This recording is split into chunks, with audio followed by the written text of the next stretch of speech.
On today's Locked On Nationals, we are joined by MASN's own Bobby Blanco. And of course, we're going to get into some Carter Kboom news, and as well as the second base job as Luis Garcia may not be set in stone to start an opening day. You are Locked On Nationals, your daily Washington Nationals podcast, part of the Locked On Podcast Network, your team every day.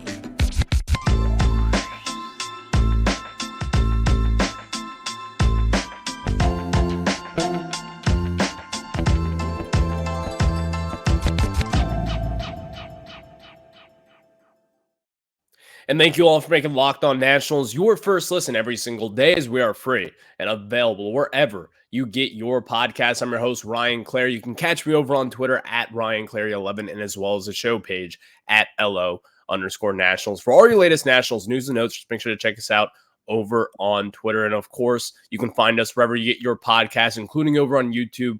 Just search Locked On Nationals there. Hit that subscriber button. That is where you'll find your latest Nationals content. And to help us with the latest Nationals content, today we are joined by Bobby Blanco. You know him from MASNsports.com. You can read his work, of course, at MASNsports.com. Find him over on Twitter at Bobby_Blanco. So, Bobby, how are you today, my friend? I'm doing great. Thanks for having me on, Ryan. It was fun hanging out with you guys down in West Palm for a couple of days. You guys were down there from, Saturday to Wednesday? So that was a good time.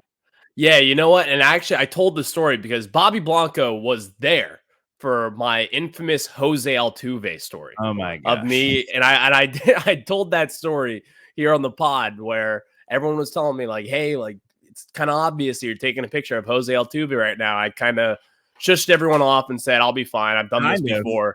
Kind of. I just blew. I blew. Anyone more confident. I blew right by the stop sign.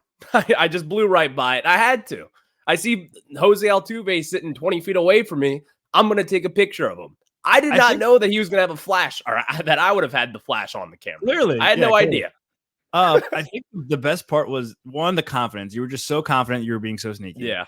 And then two, you have the ability to just go see him. Like the Astros are at the same complex the Nationals are at. You could literally walk over and take a picture of him while he's taking BP, while he's fielding grounders at second. Like, we didn't understand the need to take a picture of him in this dark restaurant, which of course your camera was going to put the flash on automatically.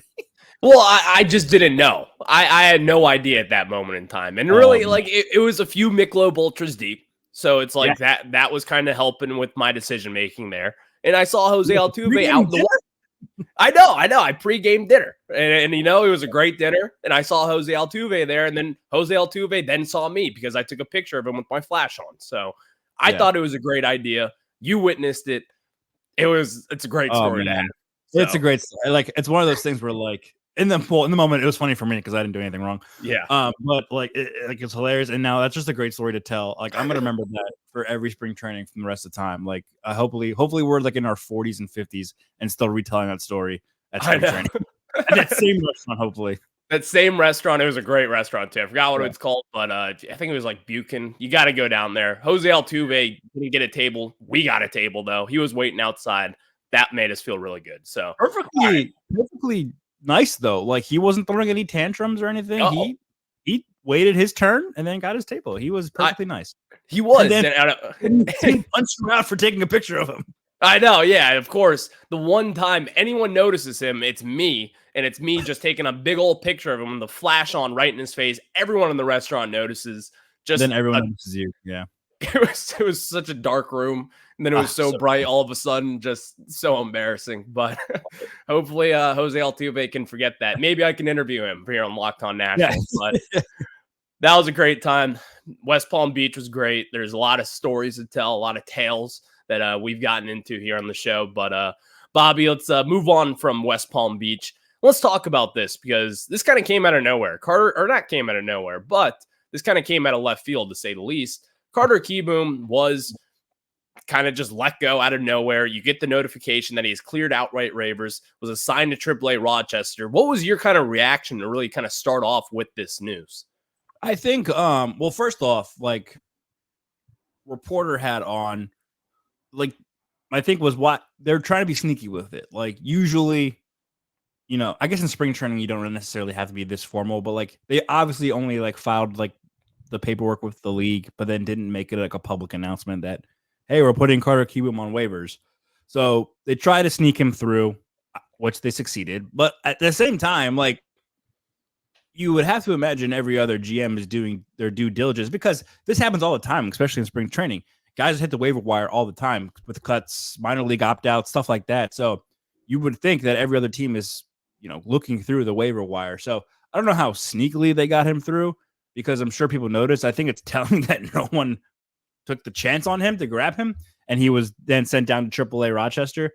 Yeah. So, and then my second reaction was, that's pretty soon. Like we've always anticipated that he was going to start the year in AAA. I think the thing is that because he doesn't have options, because they can't just at the end of camp just automatically option him down to AAA, they have to go through this waiver process.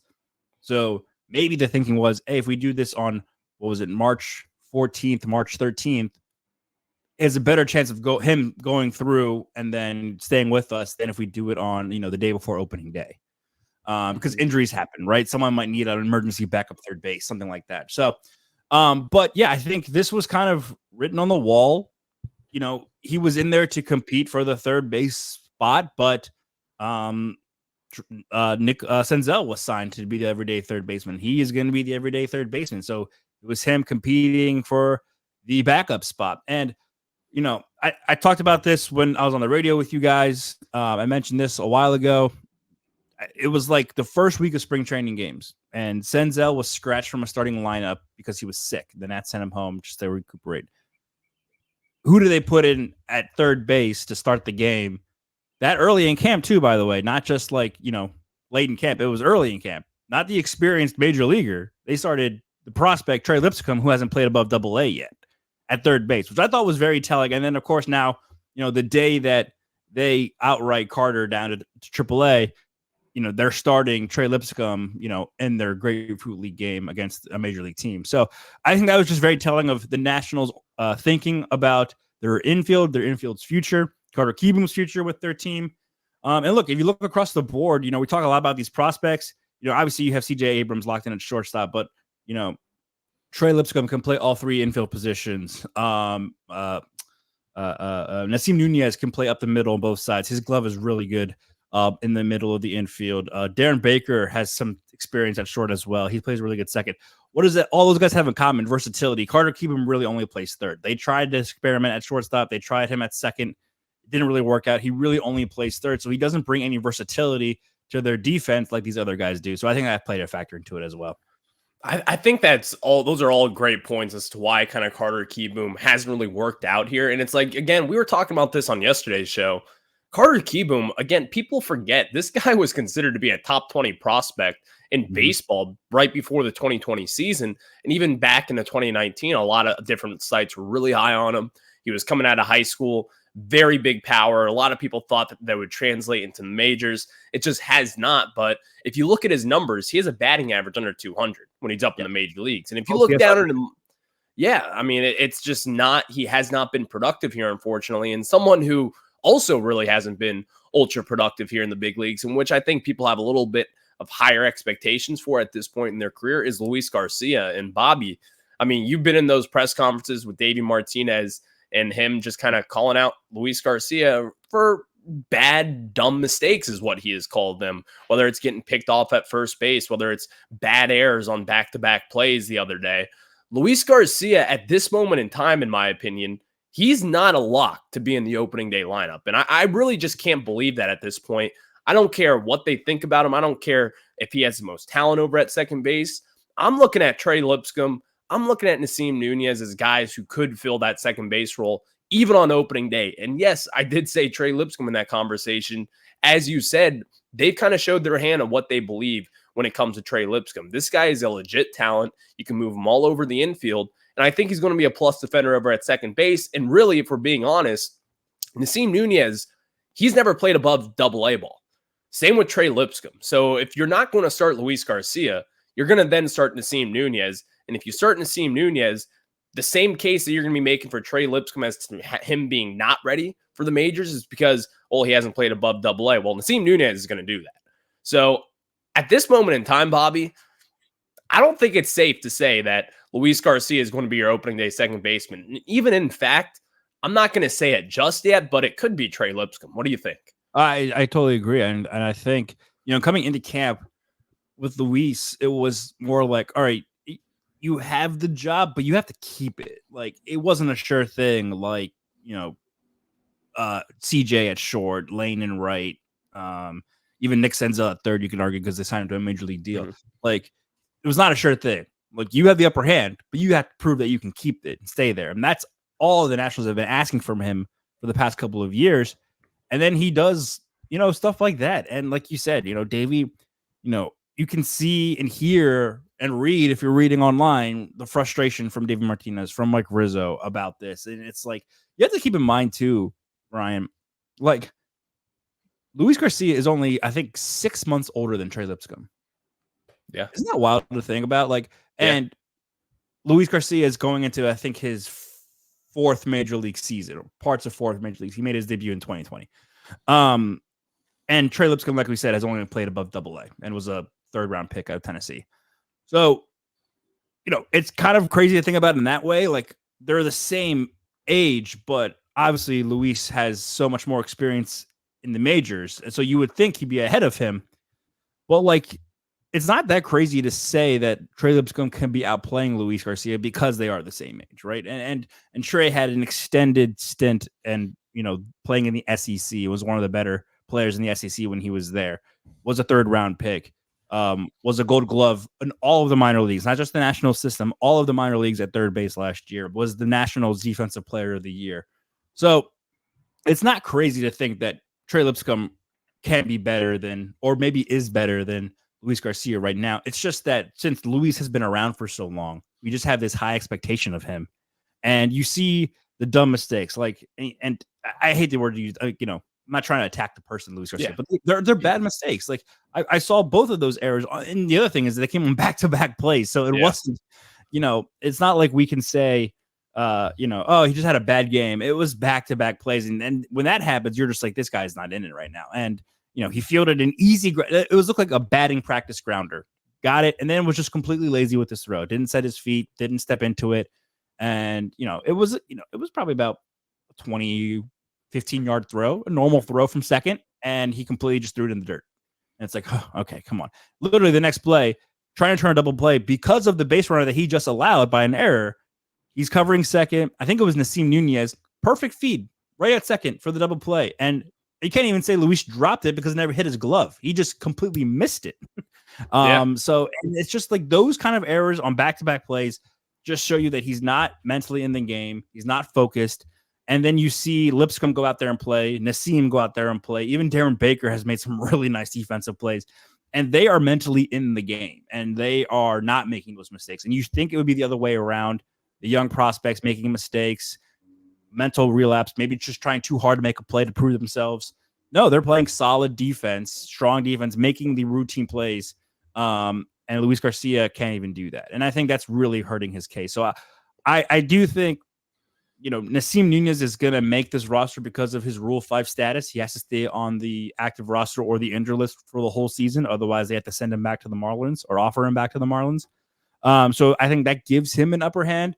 I don't think they're going to keep both Nunez and Lipscomb on the major league roster. So I think Lipscomb's going to start in the minors. But if an injury happens, if for some reason they feel like they can give up on Nasim Nunez, I think you'll see Lipscomb up. Lipscomb might honestly be my new betting favorite to make his major league the first one to make his major league debut this year.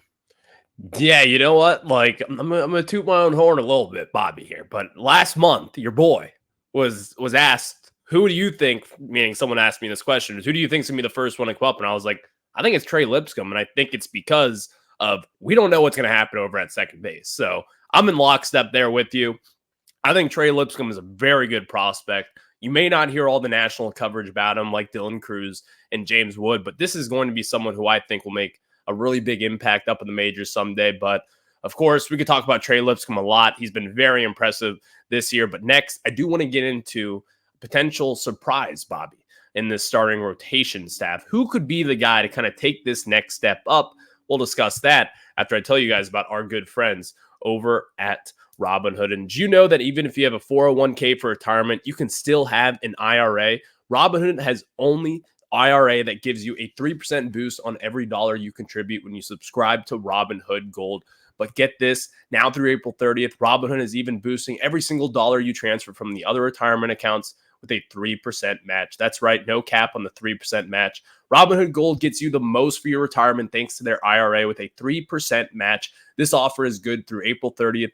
Get started at Robinhood.com/boost. Subscription fees apply. And now for some legal info. Claim as of Q1 2024 validated by Radius Global Market Research. Investing involves risk, including loss. Limitations apply to IRAs and 401ks. 3% match requires Robinhood Gold for 1 year from the date of first 3% match. Must keep Robinhood IRA for 5 years. 3% matching on transfers is subject to specific terms and conditions. Robinhood IRA available to U.S. customers in good standing. Robinhood Financial LLC member SIPC is a registered broker dealer. And now let me tell you guys about our good friends over at FanDuel and say goodbye to busted brackets, because FanDuel is your place to bet on all the action with, of course, the NCAA tournament. Whether you're betting on a big upset or a 1 seed, it's time to go dancing on America's #1 sports book. Again, that is right now. New customers get $200 in bonus bets if your first bet of $5 bet wins. That's $200 to use on point spreads, money lines, and you can even pick who's going to win it all. Maybe you think it's going to be Marquette. Maybe you think it's going to be UConn. Whatever it may be, you can do that. All you have to do is visit FanDuel.com/lockedon. Again, that is FanDuel.com/lockedon, and bet on college hoops until they cut down the nets. Again, that is FanDuel.com/lockedon. Bobby, now we get back into it as we're going to be talking about some of these starting pitchers, because, you know, the easy, sexy answer to say of who's going to have a big breakout season is Mackenzie Gore. Josiah Gray kind of had it last year. You can make the case as he had an all-star campaign. Was really good in the first half. He kind of slipped off in that second half, but finished a little stronger there in the back end of September. But Mackenzie Gore is the sexy answer. This may be a little bit of recency bias, but I don't think that this is too crazy to say. I think Jake Irvin is going to be the Nationals' kind of breakout pitcher this year. And you know, he just went 5 innings the other day against the Marlins, looked really good. I believe he only gave up 2 hits, struck out 5, walked 0, threw 43 strikes out of his 52 pitches. Was a brilliant outing for Jake Irvin. But something about this guy, it's just when he goes out there, I trust that he's going to have a quality start. And maybe it is because of the second half of the Nats season there, where he was, you know, probably one of the better pitchers in that second half and was a really good, prominent starter for this team. I think Jake Irvin's going to have a big breakout season. Not to say he's going to be a front of the rotation guy, but I think Jake Irvin could kind of fit well in the back end of a rotation, even on a better, maybe postseason team someday over the next few years. What do you say? Yeah, I think he's going to have a strong year, especially after he's bounced back from his first 2 rough starts. And, you know, I think it was interesting reading some coverage from my colleague, Mark Zuckerman, on MASNsports.com, talking about Irvin's start the other day against the Marlins when he faced the minimum over 5 innings. And, you know, Jake Irvin said, you know, he kind of got a kick in the butt from Davey Martinez after those first 2 starts, because Jake was, you know, I mean, this is his first full major league camp, right? So he's on the mound. He's trying to, you know, mess with some of his stuff, mess with some of his grips, pitches, stuff like that, mechanics, trying new things out. And the results obviously showed what they were. He had a really rough second outing, I believe. I think he had like 5 or 6 runs. He did. 2 innings. And Davey was kind of like, don't do that. Just go out there and compete. We need you to compete. You know, you are here to compete for a spot in this rotation. You know, it's kind of similar to the conversation we're just having about Luis Garcia, but in a different result, in that, you know, we figured Jake Irvin was going to be in this rotation coming into camp, but you know, he kind of had to prove that he still deserved it. It was almost like his spot to lose, and he's fully grasped it now. Like, unlike Luis, like, he has pitched very well over the past couple of outings and shown that, you know, he can be in one of the 5 that they take. I think he solidified himself. I think he is for sure of the 5 starting pitchers they're going to take north to Cincinnati for opening day. Maybe even the 4th. I think your top 3, of course, is going to be Gray, Gore, Corbin, and then I think you have Jake Irvin starting on day 4 and that rotation, and then the fifth spot's up between Zach Davies and Trevor Williams. But yeah, I can see Irvin having a breakout year. We got to ramp his innings back up. He only pitched 121 innings last year. They're probably going to aim for, I think their rule of thumb is like a 20% increase each year. So that's probably around 145, 150 this year. If he was very kind of up and down. He had some stretches where he was really good. His stretches where he was really bad, which you can expect from a rookie pitcher. So, if he can kind of even that out, he doesn't have to be very good every single time, but he, as long as he's not terrible every single time either, as long as he doesn't have stretches of 2 or 3 starts where it's, 5+ runs in less than 6 innings. I think he can have a very strong year and prove that he can be, because every rotation needs that, right? Gone are the days of like the rotation of Strasburg, Scherzer, Zimmerman, Gio, and Doug Fister from 2014, right? Or 15. So it's you need those kind of back end of the rotation guys that eat innings, pitch well, keep you in ball games, while your aces are guys that you can almost lock up a win every time they take the mound. Those are all great points, and I think Jake Irvin's going to fit that role, kind of how you said it there, how you painted that picture. I think he's going to be kind of that late inning, or not late inning, but like the 4 or 5 starter that can come in that could have a quality start every few times, give you some innings pitched there, save the bullpen a little bit, and that is of value to a team. Again, you mentioned a lot of names there, like Doug Fister back in the day was really good in the back end. Back in 2019, Anibal Sanchez down in the second half of that season was a very good innings eater. And that all does matter because, again, it saves your bullpen, which then just kind of makes you a little bit more elusive when games matter most. In crunch time, when you're in the 7th, 8th, 9th inning, when you need guys to come out of the bullpen and hopefully come in and shut the door down from a late inning rally. But, Bobby, I think those are all great answers. Next, I do want to kind of get into pick your betting mind a little bit, because FanDuel, they've got the over-under Nationals win total. Will they go over or will they go under? We'll discuss that after I tell you guys about our good friends over at Amazon Fire TV. And guys, Fire TV is your destination for sports, from live games to highlights to in-depth analysis. Fire TV offers amazing viewing experiences with smart TVs, as well as a Fire TV stick that you can plug in your existing TV that provides access to millions of movies and TV episodes, as well as free and live TV. Whether it's opening weekend for baseball or the college basketball tournament, you're going to want to have a Fire TV. Fire TV recently created Fire TV channels to deliver a constant supply of the latest videos from your favorite sports brands, all for free. That includes all of us at Locked On and most of the big pro leagues and college conferences as well. Fire TV channels lets you dive into all of the game analysis, highlights, and more to keep up to date on all the latest in the world of sports, March Madness, NBA, MLB, and lots more. Not to mention great news, entertainment, gaming, travel, cooking videos as well. Check out Fire TV channels on Fire TV and Alexa devices. If you haven't checked out Fire TV channels, you should. Trust me on this. To learn more, visit www.amazon.com/LockedOnFireTV. Thank you all for making Locked On Nationals your first listen every single day. So we are joined by Bobby Blanco from MASNsports.com. In just a few minutes left here, Bobby, FanDuel, they've got the over-under win total right now at 66.5 for this Nationals team. Now, as you know, I'm a betting man, big betting man. We love FanDuel. Yep. We all love FanDuel here.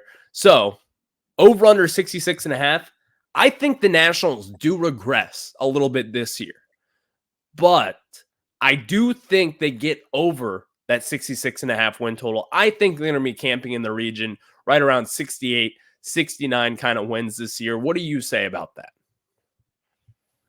I will definitely take the over with you. I mean, I think under, I know we're betting, but like, I think under that number for a team that improved by 16 games last year would be such a I can get on board with.